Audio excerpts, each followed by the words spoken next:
একটা হলো quick selection tool আর একটা হলো ম্যাজিক ওয়ান টুল। কুইক সিলেকশন টুল আর ম্যাজিক ওয়ান টুল কাছাকাছি পারফর্ম করে, কিছুটা ডিফারেন্স আছে। এই যেটা করে, আমি হয়তো রেডে ক্লিক করেছি, একটা কালার এরিয়া ধরে সে সিলেক্ট করছে। ব্রাশের সাইজ বাড়ানো কমানোর সহজ উপায় হলো থার্ড ব্র্যাকেট লেফট রাইট। এটা মনে হয় দেখিয়েছি অলরেডি আপনাদের, তাই না? আচ্ছা, কোনো সমস্যা নেই। এটা বেসিক্যালি এরকম কাজই করে যে কুইক আপনি সিলেকশন করতে চান কোন একটা ছবি, কোন একটা এরিয়া দ্রুত সিলেক্ট করে দেয়। এটা ম্যাক্সিমাম কাজ এরকমই, ফার্স্ট কাজ করার জন্য কাজ করে। আরেকটা আছে ম্যাজিক ওয়ান টুল। এটা আবার এরকম না, এটা ডিফারেন্ট। আমি একবার ক্লিক করলাম, আবার যদি ক্লিক করি এটা কিন্তু থাকছে না, সে কিন্তু আগেরটা ছেড়ে দিচ্ছে। এটা ওয়ান টাইম ক্লিক করা যায়, কিন্তু এটার একটা স্পেশালিটি আছে। স্পেশালিটি, আমি রেডে ক্লিক করেছি, আমি সিলেকশনে গিয়ে যদি আমি দেই সিমিলার, একটা শব্দ আছে সিমিলার, সেটাকে ইনক্রিজ করছে। আমি যদি আরেকবার সিমিলার দেই, ইনক্রিজ করছে। এখানে গ্রো বলার একটা কথা আছে, এটা আরেকটু বাড়াবে। এই ধরনের কাজ, কুইক কিছু কিছু কাজ। আমার কাছে এটাতে ডকুমেন্ট না থাকার কারণে আমি দেখাতে পারছি না। এটা ডিপেন্ড করে প্রজেক্ট, কখন আপনি কি ধরনের কাজ করছেন সেটার উপর ডিপেন্ড করেই কাজগুলো হয়। তার মানে খুব সিম্পলি, একটা হলো সিলেকশন ধরে রাখে, যে আপনি ক্লিক করছেন আর একটা ক্লিক করছেন, সিলেকশন কিন্তু ধরে রাখছে। আরেকটা হলো সে শুধু একটা কালার একবার ক্লিক করলে যতটুকু নিবে ওইটুকু এরিয়াই সিলেক্ট থাকবে। কিন্তু এখানে কিছু ডিফারেন্ট ইস্যু আছে, যেটাকে বলে টলারেন্স। টলারেন্সটা কুইক সিলেকশনে নেই। টলারেন্সটা হয়, আপনি খেয়াল করেন, এখানে যদি একটা সিঙ্গেল ক্লিক করি, আমার যেতটুকু এরিয়া সিলেক্ট হয়েছে, যদি আমি টলারেন্স 5 করে দিই, আবার যদি সেম জায়গায় ক্লিক করি, তাহলে কিন্তু ওইটুকু জায়গা সিলেক্ট হচ্ছে না, যেতটুকু 32তে হয়েছে। যদি আমরা 50 করি, এখন যদি আমি ক্লিক করে দেখেন পরিমাণটা কিন্তু বেড়েছে। কারণ টলারেন্স যখন বাড়ানো হবে, তার সাথে সাথে বাড়বে হলো সিলেকশন এরিয়া, ইসকল কালার রেঞ্জ। সেই কালারটা ধরে যে কালার পাবে আর কাছাকাছি কালার, ক্লোজ ভিউ যে কালারগুলো পাবে সেগুলোকে ইনক্রিজ করবে। এটা হলো দুইটার মধ্যে ডিফারেন্স, আপনারা চেক করেন, নোট করেন। আচ্ছা, আরেকটা সিলেকশন আছে, এখানে দেখেন সিলেক্ট মেনু থেকে কালার রেঞ্জ বলে একটা কথা আছে। এখানে গেলে পুরো জিনিসটাই ব্ল্যাক দেখাচ্ছে, আপনি যেখানে ক্লিক করবেন সেই জায়গাটা হোয়াইট হবে। এটুকু সিলেক্ট ক্লিক করেছি, এটা হোয়াইট আছে। এটা ফাজিনেস বলে, ফাজিনেস যদি বাড়ান আরো হোয়াইট বাড়তে থাকবে। এখন ছবিরও কিছু চেহারা চলে আসছে। তার মানে হলো যেটুকু অংশ আপনি সাদা দেখতে পাবেন ওইটুকু সে সিলেক্ট করে দিবে। যদি এরকম হয় যে আমি ইয়েলো গেঞ্জিটা সিলেক্ট করতে চাই, ইয়েলো ফাজিনেস বাড়িয়ে দিব, সেক্ষেত্রে এটা বাড়তে থাকবে। আমি যদি বেশি বাড়াই তাহলে যেটা হবে, আশেপাশে কালার চলে আসছে, মানে আশেপাশে কালার আসা মানে হলো ওইটাও সিলেক্ট হয়ে যাবে।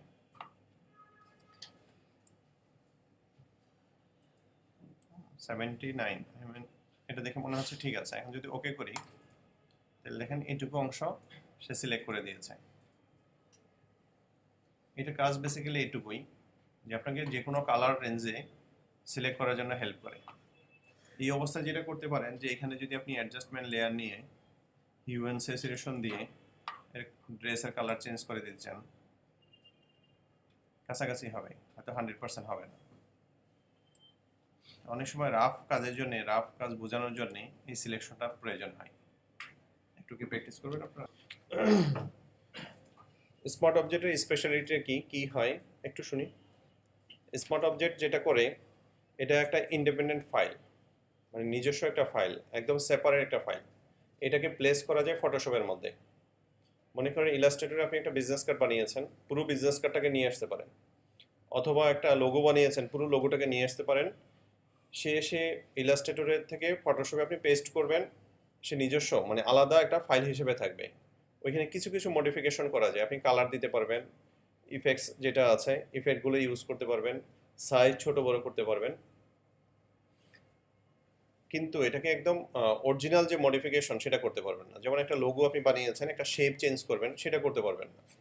সেটা যদি করতে হয় সে আবার ব্যাক করবে। কোথায় ব্যাক করবে? ইলাস্ট্রেটরে ব্যাক করতে হবে।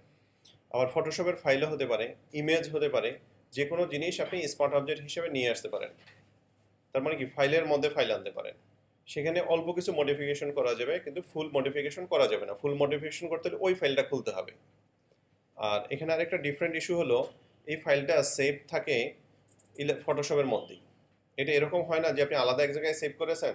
ইলাস্ট্রেটরে যেরকম আমরা বিজনেস কার্ড করার সময় বলেছি, যদি ইমেজ আপনি ইউজ করেন ওইটাকে হয়তো লিঙ্ক করে দিতে হবে এমবেন্ড করে, অথবা যদি লিঙ্ক করেন তাহলে ইমেজটা সহ দিয়ে দিতে হবে।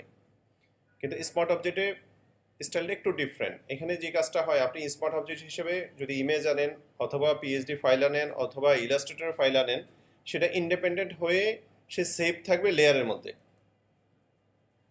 জাস্ট একটা এক্সাম্পল দেখাই, আমি যদি এটাকে কনভার্ট করি স্মার্ট অবজেক্টে, এটাকে আমি স্মার্ট অবজেক্টে কনভার্ট করেছি। এখন যদি আমি মডিফাই করতে চাই, এখানে সিম্পলি কিছু মডিফিকেশন করতে পারবো। কিন্তু যদি আমি এটাকে ডাবল ক্লিক করে, দেখেন সিম্বলটা চেঞ্জ হয়ে গেছে, দেখা যাচ্ছে না? লেয়ারের এই কর্নারে একটা ছোট সিম্বল আসছে, একটু ডিফারেন্ট সিম্বলটা। ডাবল ক্লিককে যদি করেন, সে একটা নতুন ফাইলে খুলবে।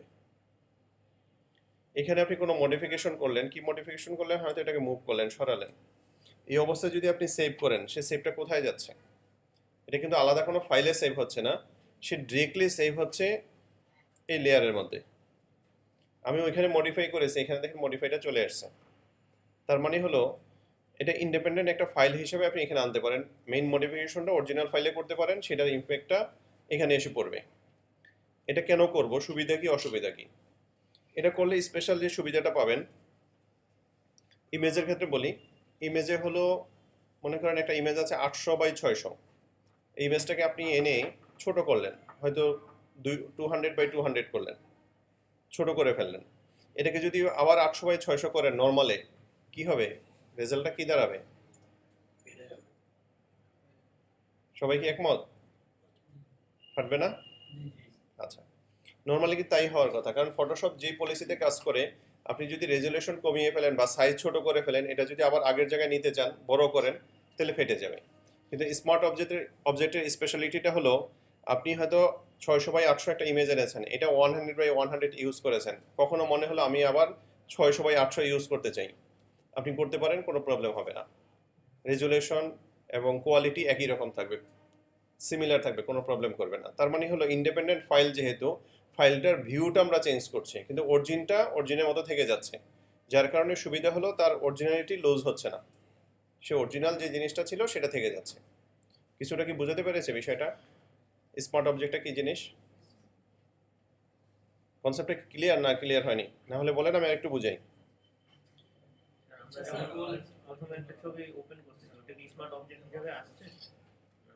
ছবি ইমেজ ওপেন করলে স্মার্ট অবজেক্ট হিসেবে আসবে না। যে বিষয়টা কাজ করে, আপনি একটা লেয়ারে নিয়েছেন, ফটোশপে হয়তো লেয়ার আছে, একটা লেয়ারের মধ্যে একটা ইমেজ আনতে পারেন। ইমেজের সাইজটা আছে হয়তো 800x600, 800x600। এই ইমেজটা আপনি ফটোশপে প্লেস করলে যেটা হবে, প্লেস করলে নর্মাল লেয়ার হিসেবে আসবে। দেন এই লেয়ারটাকে কনভার্ট করতে হবে। রাইট বাটন ক্লিক করলে এখানে একটা অপশন দেখাবে, কনভার্ট টু স্মার্ট অবজেক্ট। আপনি যখন এটাকে স্মার্ট অবজেক্ট বানিয়ে ফেলবেন, তখন সে একটা ইন্ডিপেন্ডেন্ট ফাইল হয়ে যাবে। আর ফাইলটা সেভ থাকবে হলো এই লেয়ারের মধ্যে সেভ থাকবে। এটা এরকম না নতুন একটা জায়গায় গিয়ে সেভ হবে। দেন আপনি যদি এটাকে মডিফাই করতে চান, অরিজিনাল ইমেজটাকে মডিফাই করতে চান, এখানে ডাবল ক্লিক করবেন, সে নতুন একটা ফাইল হিসেবে খুলবে, যেটা আমরা এখানে দেখেছি যে ডাবল ক্লিক করলে সে নতুন একটা ফাইল হিসেবে খুলছে। এখানে আপনি যে কোনো মডিফিকেশন করেন, করার পরে যখন সেভ করবেন, সে আসলে এই ফাইলের মধ্যে সেভ হচ্ছে, কিন্তু সেভটা চলে যাচ্ছে এই লেয়ারের মধ্যে। এই ইমেজটাকে আপনি এখানে থাকা অবস্থায়, স্মার্ট অবজেক্ট থাকা অবস্থায় এটাকে ছোট বড় করতে পারেন, কিন্তু যদি আপনি এটাকে খুলেন, সেপারেট খুললে কিন্তু আবার নর্মাল লেয়ার হয়ে যাচ্ছে। সেখানে যদি ছোট বড় করেন, আবার ফেটে যাবে। ছোট করে যদি আবার বড় করতে চান, তাহলে কিন্তু ফেটে যাবে। সে ইন্ডিপেন্ডেন্ট যখন খুলছে, সেপারেটলি যখন খুলবে, তখন কিন্তু আর সে স্মার্ট অবজেক্ট হিসেবে নাই, তখন সে নর্মাল লেয়ার হিসেবে আছে। এখানে আমি 800 and 600 থেকে যদি ছোট করি, তারপরে আবার 800 600 বানাতে যাই, ফেটে যাবে। তার মানে হলো এটা কখন আমরা করতে পারবো? যখন স্মার্ট অবজেক্ট হিসেবে থাকবো, এবং এই অবস্থায় যদি আমরা ছোট বড় করি, তখনই সে ঠিক মতো থাকবে। আদারওয়াইজ নিজস্ব ফাইলে গেলে সে তার নর্মাল বিহেভ করবে। বিষয়টা কি ক্লিয়ার?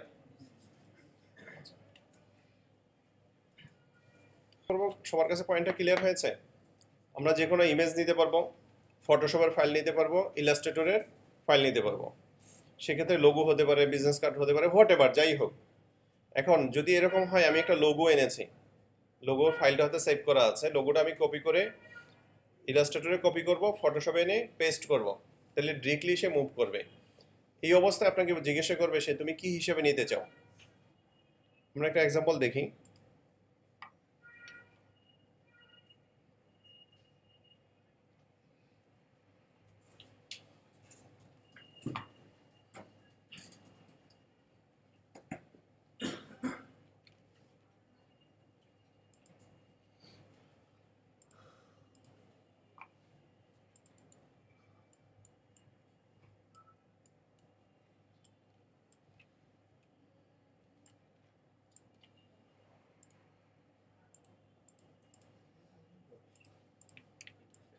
মনে করেন এটা একটা লোগো আমার, এটাকে যদি আমি কপি করে এখান থেকে কপি করে নিয়ে যাই, ফটোশপে গিয়ে পেস্ট করি, সে তখন জিজ্ঞাসা করবে যে আমি কি হিসেবে আনবো, এটা কি স্মার্ট অবজেক্ট হিসেবে আনবো, পিক্সেল, পাথ অথবা শেপ লেয়ার। আমি এটাকে স্মার্ট অবজেক্ট হিসেবে আনবো, ক্লিক ওকে।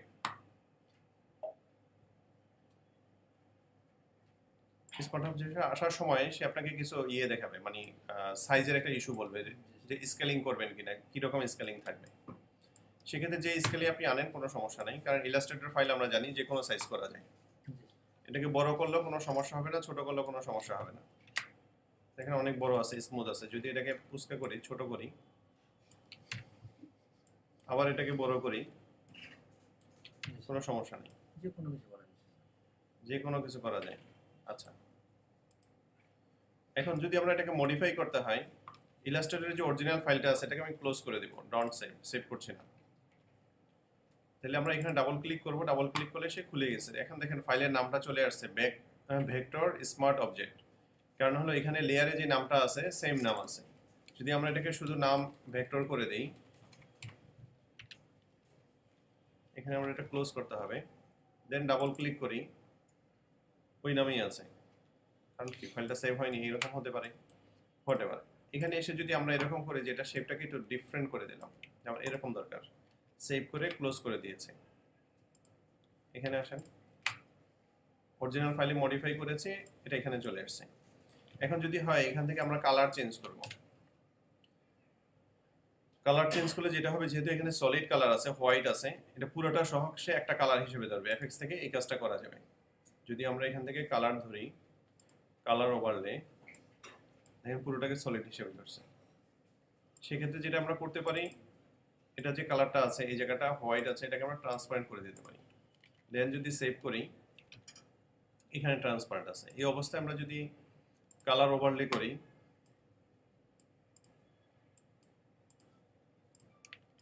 তার মানে কন্টেন্ট যেটুকু এলাকা আছে সেটা করতে পারি।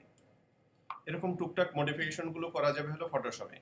আর অরিজিনাল মডিফিকেশন করতে হলে সেটা চলে যেতে হবে অরিজিনাল ফাইলে। এটা কখন কাজে লাগে, আমি যখন একটা ডিজাইন করব, ডিজাইনে যখন একটা লোগো হিসেবে ইউজ করব, আমার মনে হলো যে যে ডিজাইনটা করেছি বা যে কালারটা আছে এটা ঠিক নাই, আমি হয়তো অন্য কালার করতে চাই, তখন এই টুকটাক মডিফিকেশন গুলো, এফেক্টস গুলো আপনি ইউজ করতে পারবেন স্মার্ট অবজেক্টে। এখন এখানে আমি ইমেজটা নিয়ে এসেছি। এই ইমেজটাকে যদি আমি নর্মাল অবস্থায় রাখি আর যদি স্মার্ট অবজেক্ট বানাই, ডিফারেন্সটা দেখার জন্য আমি এটাকে একটা কপি করি। উপরেটা যেটা আছে এটা নাম দিলাম 2, রাইট বাটন ক্লিক করে এটাকে কনভার্ট করব স্মার্ট অবজেক্ট। আচ্ছা, ডকুমেন্ট সাইজটাকে আমি একটু ইনক্রিজ করি যাতে দুইটা পাশাপাশি রাখা যায়, বুঝতে সুবিধা হয়। আমি 500 এর জায়গায় 1000 করে দেব।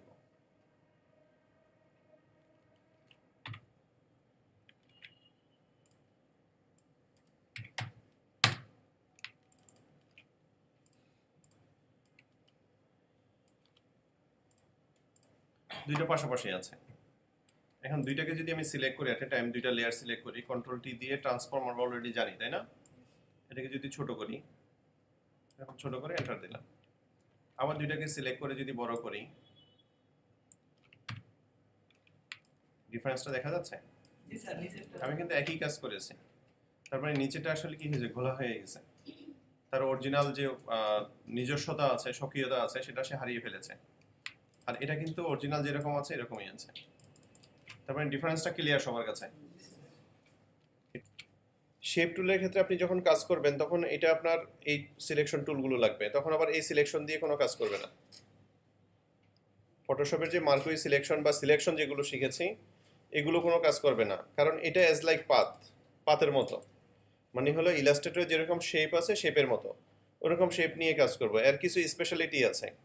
মেইন স্পেশালিটিটা হলো এটা ছোট বড় করলে ফাটে না ছবির মতো, আপনি ইচ্ছে মতো ছোট বড় করতে পারেন, কিন্তু ছোট বড় করার সময় কিছু লজিক আছে। লজিকটা হলো ইলাস্ট্রেটরে আমরা যেভাবে ছোট বড় করেছি ওইভাবে ছোট বড় করব, কিন্তু ইমেজের মতো ছোট বড় করব না। ডিফারেন্সটা হলো এরকম, আমি একটা রেক্টেঙ্গেল নিয়েছি, এখন এই রেক্টেঙ্গেলটা ছোট বড় করার সময় কন্ট্রোল টি দিয়ে তো আমরা ইমেজ ছোট বড় করি, তাই না? আমরা এই কাজটা এখানে এভাবে করব না, এরকম করে ছোট বড় করব না। তাহলে ছোট বড়টা কিভাবে করব? সেটার ওয়ে হলো ইলাস্ট্রেটর আমরা কি করতাম, যদি এটাকে বড় করতে চাই বা ছোট করতে চাই ডিরেক্ট সিলেকশন অথবা সিলেকশন টুল দিয়ে, ডিরেক্ট সিলেকশনটা ইউজ করবো এখানে। ডিরেক্ট সিলেকশন টুল দিয়ে আমি হয়তো এই পাশটা বড় করব, সেই পাশে এই পাশটা সিলেক্ট করে আমি এটাকে বড় করতে পারি।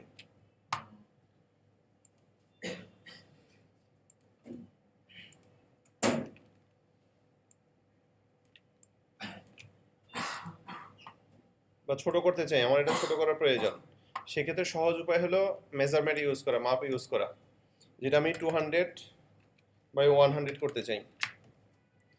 আমরা পিক্সেল নিয়ে কাজ করব, ওয়েব ডিজাইন যখন কাজ করব 100% পিক্সেল টু পিক্সেল মেপে কাজ করতে হবে। আমরা 1200 একটা উইথ নিব এবং 1200 এর প্রতিটা পিক্সেল আমাদের ক্যালকুলেশনে থাকতে হবে। সো আমরা যখন এখানে ডিজাইন করব বা ওয়েব ইউআই ডিজাইন যখনই করব প্রতিটা পয়েন্ট আমাদের মাথায় রাখতে হবে যে এখান থেকে এখানে ডিস্টেন্স কতটুকু, 100% পিক্সেল নিয়ে ক্যালকুলেশন করব, এখানে কোনো আন্দাজে বসানোর কোনো অপশন নেই। ইমেজ নিয়ে কাজ করলে কি হয়, এটা এখানে আছে ভালো লাগছে না, একটু কমাই দিলাম বাড়িয়ে দিলাম এরকম, কিন্তু ওয়েব ইউআই ডিজাইন আমরা যখন করব 100% পিক্সেল মেপে মেপে কাজ করব, তাহলে যেই সুবিধাটা হবে আমাদের ডিজাইনগুলো স্পেসগুলো সমান থাকবে, ইকুয়াল থাকবে এবং ডিজাইনটা অটোমেটিকলি সুন্দর হয়ে যাবে তখন। সেক্ষেত্রে আমাদের মাপগুলো মনে রাখতে হবে, আর মাপ মনে রাখার জন্য সহজ উপায় হলো আমরা এখান থেকে সাইজিং করব।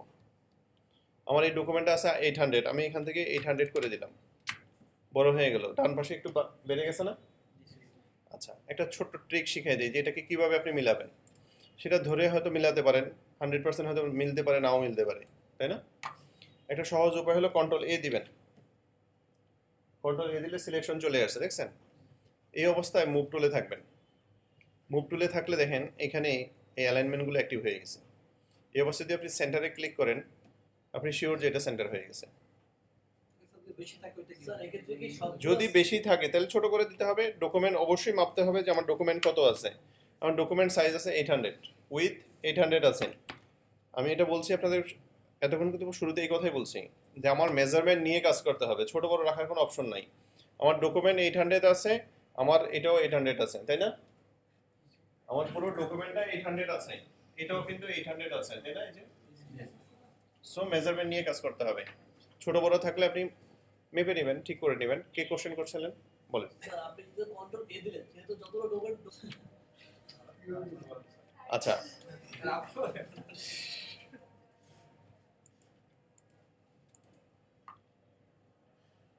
আর যদি আপনি একটা অলরেডি ড্র করে ফেলেছেন, মনে করেন এটা অলরেডি ড্র করে ফেলেছেন, এখন আপনি সিলেকশন টুলে আছেন বা কোথাও আছেন, এটাকে আবার মডিফাই করতে হলে কিভাবে মডিফাই করবেন?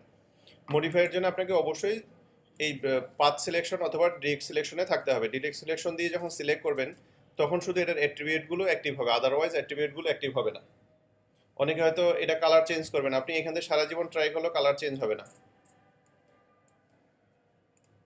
এখান থেকে কিন্তু কালার চেঞ্জ হবে না। এটা কালার চেঞ্জ করতে হলে একটা মাত্র কন্ডিশন, আপনি এটা সিলেক্ট করবেন, এখানে ডাবল ক্লিক করবেন, ডাবল ক্লিক করে এখান থেকে আপনি কালার চেঞ্জ করতে পারবেন। আরেকটা উপায় হলো এফএক্স, এফএক্স ইউজ করতে পারেন অথবা এটা ইউজ করতে পারেন। আমার যদি সলিড কালারই দরকার হয় তাহলে আমার এফএক্স ইউজ করে শুধু শুধু ফাইলের সাইজ বাড়ানোর কোনো প্রয়োজন নাই, আমরা এই কাজটা করব না। ফিলে গেলে ফিল ইউজ করার কয়েকটা অপশন আছে। একটা প্রথম হলো নান, যে আমি এটা নান করতে চাই, কোনো কালার থাকবে না, ইলাস্ট্রেটরে আমরা নান করতে পারি, তাই না? তারপরে আছে সলিড কালার, সলিড কালারগুলো আপনি এখান থেকে পাবেন, যেই কালারগুলো ইচ্ছা দিতে পারেন। ইভেন এখানে গেলে আপনি কালারের অনেক প্রিসেট আছে সেগুলো লোড করে নিতে পারেন, অথবা এখান থেকে আপনি কালারের পিকার পাচ্ছেন, ইচ্ছা মতো কালার দিতে পারছেন। সো কালার নিয়ে কোনো টেনশন নেই। তারপরে যে অপশনটা আছে গ্রেডিয়েন্ট, আপনি এখান থেকে গ্রেডিয়েন্ট ইউজ করতে পারেন। গ্রেডিয়েন্টে অলরেডি আমরা মাস্টার হয়ে গেছি ইলাস্ট্রেটরে, তাই না? মাস্টার হন নাই কেন? আমরা তো সবই পারি, গ্রেডিয়েন্ট সব ধরনের গ্রেডিয়েন্ট দিতে পারি। আমার মনে হয় এটা নিয়ে প্রবলেম হওয়ার কথা না। আচ্ছা, তবে আমি রিকোয়েস্ট করবো গ্রেডিয়েন্টটা এখান থেকে ইউজ করবেন না। গ্রেডিয়েন্টটা ইউজ করার জন্য বেস্ট অপশন হলো এফএক্স থেকে, কারণ এখান থেকে হলে আপনি কন্ট্রোলিং করতে পারবেন, অনেক কন্ট্রোলের প্রবলেম হয়, সেক্ষেত্রে এফএক্স থেকে ইউজ করবেন। এখানে আরেকটা অপশন আছে প্যাটার্ন, আপনি চাইলে এখানে প্যাটার্ন দিতে পারেন। এই প্যাটার্নটাও এখান থেকে ইউজ করবেন না, এটা ইউজ করবেন এফএক্স থেকে। এখান থেকে শুধু শেপ ড্র করবেন, সলিড কালার নেবেন, এটা হলো বেস্ট অপশন। এই জিনিসগুলো এখান থেকে ইউজ করতে পারবেন না তা না, পারবেন, কিন্তু কি হবে আপনারা কন্ট্রোলিং করতে যেয়ে অনেক রকম প্রবলেমে পড়বেন। ওইটা দেখবেন খুঁজে পাচ্ছেন না, কোত্থেকে করেছেন কি করেছেন, খুব বেশি ঝামেলা করবে। কারণ যেহেতু আমি লং টাইম কাজ করি, সো আমি প্রবলেমগুলো ফেস করে আসছি, এই জন্য আপনাদের বলে দিচ্ছি ডিরেক্টলি, আপনারা ওইখানে যাবেন না, তাহলে ঝামেলা চুকে গেল। এখানে সবসময় চেষ্টা করবেন এটা নিয়ে কাজ করার জন্য। তারপর আমরা ইনিশিয়ালি একটু ড্র করে দেখি। আর একটা জিনিস অলরেডি আমি দেখিয়েছিলাম কি আপনাদের শেপের বিষয়টা, এই যে কাস্টম শেপ তো অলরেডি দেখাইছি, তাই না? এখানে আমরা রাউন্ডেড রেক্টেঙ্গেল পাবো, ইলিপস পাবো, পলিগোনাল পাবো, লাইনটা আসলে ইউজলেস। এখানে লাইন টুলটা 100% ইউজলেস। আচ্ছা, স্পেশালি নতুন ভার্সনটাতে সিএসএস সিসি থেকে মনে হয় এটা শুরু হয়েছে, যে আপনি কোনো একটা শেপ নেওয়ার পরে যে জিনিসটা পাবেন যে এটার একটা অপশন চলে আসে, স্পেশালি এই কর্নারটা। আপনি এটা করতে পারেন যদি লিঙ্ক থাকে, লিঙ্ক থাকলে এখান থেকে আপনি 0 করে দিলে সবগুলো 0 হয়ে গেল, অথবা এখান থেকে আপনি 5 করে দিলেন, সবগুলো 5 হয়ে যাবে। এই কাজটা করতে পারেন। ইভেন যদি আপনি ইকুয়াল না চান, যে আমি দুইটা কর্নার চাই দুইটা চাই না, সেক্ষেত্রে যেটা করতে পারবো ইলাস্ট্রেটরের মতোই বিষয়টা। ইলাস্ট্রেটর আমরা পেয়েছি না এরকম, এরকম 0 দিব, আমি এই পাশে 0 দিব, এটা আপনি মেনটেন করতে পারেন। হ্যাঁ, ফটোশপে এই সুবিধাটা আছে, স্পেশালি সিসি 2015 থেকে। 14 মনে হয় এই সুবিধাটা, 14ও আছে, সিসিতে আছে, CS6 নেই। তাহলে শেপ ইউজ করতে গেলে আমরা এই সুবিধাগুলো পাচ্ছি। শেপের আরও কিছু জিনিস আছে, অনেক সময় দেখা যায় ভুলে আমাদের হয়তো কম্বিনেশন অথবা সাবট্রাক অথবা এরকম কিছু যদি সিলেক্ট থাকে, দেখবেন শেপ ড্র করতে গেলে কিছু প্রবলেম করবে। কি প্রবলেম হবে? আপনি হয়তো সাবট্রাক দিয়ে রাখছেন, যেদিকে কালার দিচ্ছেন তার উল্টো দিকে কালার যাচ্ছে, বা একটার উপরে আরেকটা হয়ে যাচ্ছে, তখন এই সমস্যাগুলো হবে। সবসময় নিউ শেপ নিয়ে রাখবেন, new shape is the safest way. হ্যাঁ, সেফ ওয়ে, কোনো প্রবলেম করবে না। এখানে অ্যালাইনমেন্ট আছে, অ্যালাইন টু সিলেকশন দিয়ে রাখতে পারেন, ঝামেলা কম। ক্যানভাস দিলে ঝামেলা করে বেশি, এটা তেমন কোনো কাজ নাই। এখানে একটা কাজ আছে, অনেকে যে কাজটা করে এখানে ভুলে হয়তো টেস্টের জন্য বা দেখার জন্য ফ্রম সেন্টার, আপনি যখনই ড্র করছেন এটা অটোমেটিকলি সেন্টার থেকে ড্র হচ্ছে, একটা প্রবলেম খুব বেশি হয়। এখানে রেশিও আছে, স্কোয়ার আছে, হ্যাঁ, এখানে কি প্রপোর্শনাল